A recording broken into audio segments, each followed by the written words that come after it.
আমাৰ PGT verification আৰম্ভ হৈছে PGT পোষ্ট গ্ৰেজুৱেট টিচাৰ যিসকলক আমাৰ হায়াৰ ছেকেণ্ডাৰী বিলাকত এপইণ্ট কৰা হ'ব আৰু 6টা জোনত আমাৰ ভেৰিফিকেশ্যন চলিছে আমাৰ টোটেল 1487 পদৰ বিপৰীতে আজিৰে পৰা আজি আৰু কালি ডিব্ৰুগড় যোৰহাট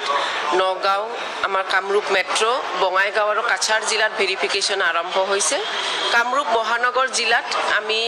332 জন ক্যান্ডিডেটৰ ভেৰিফিকেশ্যন আজিৰ পৰা আৰম্ভ কৰিছো কাইলৈ এই প্ৰসেসটো আমাৰ শেষ হ'ব ইয়াত আমি এডভাৰটাইজমেন্টত যিখিনি কথা উল্লেখ আছিল যে তেওঁলোক যেহেতু PGT তেওঁলোকৰ মাষ্টাৰ ডিগ্ৰী 50% থাকিব লাগিব হেতু আছে নে নাই আমি চাইছো মাষ্টাৰ ডিগ্ৰী যেটো সাবজেক্টত তেওঁলোকে কৰিছে সেই সাবজেক্টটো আমাৰ এবাৰ এটা শৰ্ত আছিল এডভাৰটাইজমেন্টত যে সেই বিষয়টো তেওঁলোকে ডিগ্ৰী লেভেলত পঢ়িব লাগিব গতিকে সেই কাৰণে ডিগ্ৰী সাৰ্টিফিকেট খিনিও আমি ভেৰিফাই কৰিছো যে সেই বিষয়টো তেওঁলোকৰ গ্ৰেজুৱেচনত মানে ডিগ্ৰীত আছিল নে নাই তাৰ লগতে যদি তেওঁলোকে ৰিজাৰ্ভেশনত এপ্লাই কৰিছে তেনে হলে তেওঁলোকৰ কাষ্ট সাৰ্টিফিকেটখন কম্পিটেন্ট অথৰিটি ইস্যু কৰা হয় নে নহয় সেইখিনি বস্তু চোৱা হৈছে আৰু আমি NCC যদি B গ্ৰেড সাৰ্টিফিকেট থাকে তেনে হলে 3 নম্বৰ আৰু NCC C গ্ৰেড সাৰ্টিফিকেটৰ কাৰণে 5 নম্বৰকে দিয়াৰ কথা যেহেতু এডভাৰটাইজমেন্টত উল্লেখ আছে সেই সাৰ্টিফিকেটসমূহ পৰীক্ষা কৰা হৈছে আৰু ইন কেস অফ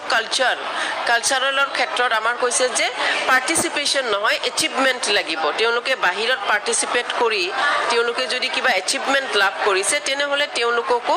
যদি ষ্টেটক ৰিপ্ৰেজেন্ট কৰিছে 5 নম্বৰকে দিয়া হ'ব গতিকে সেই গোটেইখিনি সাৰ্টিফিকেট আমি আজি ইয়াত B.Ed টো তেওঁলোকক ৰিকগনাইজড NCTE recognized organizationৰ পৰা হয়নে নহয় ইউনিভাৰ্সিটিৰ পৰা হয়নে নহয় হেতু সোৱা হৈছে যদি কোনোবাই বাহিৰত মাষ্টাৰ ডিগ্ৰী কৰিছে অসমৰ বাহিৰত ডিসটেন্সত বা B.Ed কৰিছে অসমৰ বাহিৰত ডিসটেন্সত তেনে হলে সেই ইউনিভাৰ্সিটি খনৰ ষ্টাডি সেন্টাৰ আমাৰ অসমত আছে নে নাই হেতুও পৰীক্ষা কৰা হৈছে তেনে ধৰণে গোটেইখিনি আমাৰ এডভাৰটাইজমেন্টত যিখিনি টাৰ্মছ এণ্ড কন্ডিশনছ আছিল সেই গোটেই বস্তুখিনি আমি ইয়াত আজি ভেৰিফিকেশ্যনত চাই আছো তেওঁলোকৰ NOCৰ ক্ষেত্ৰত কথা এটা আছিল যে এট দা টাইম of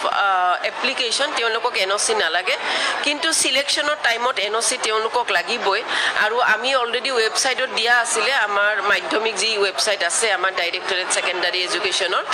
যে আমি সেই ওয়েবসাইটত কৈছিলো যে ভেৰিফিকেশ্যন ডেট আমাক হেৰি লাগিব ভেৰিফিকেশ্যন ডেট দিনাখন আমাক NOC প্ৰডিউস কৰিব লাগিব কিন্তু কিছুমানক আমি দেখিছো আজি যে তেওঁলোকে এপ্লাই কৰিছে NOC কিন্তু এতিয়ালৈকে পোৱা নাই কাৰণ ইন কেস অফ এলিমেন্টাৰী আমাৰ যেহেতু ডাইৰেক্টৰেট অফ এলিমেন্টাৰীৰ পৰা NOC খন ইস্যু হয় অলপ টাইম লাগে ডিস্ট্ৰিক্টৰ পৰা আহোতে গতিকে আমি সেইখিনি আজি ৰিমাৰ্কছত লিখি থৈছো যে NOC apply need further verification তেনেকুৱাকে আমি কথাখিনি আজি আমাৰ ইয়াত ভেৰিফিকেশ্যনত লিখি থোৱা আছে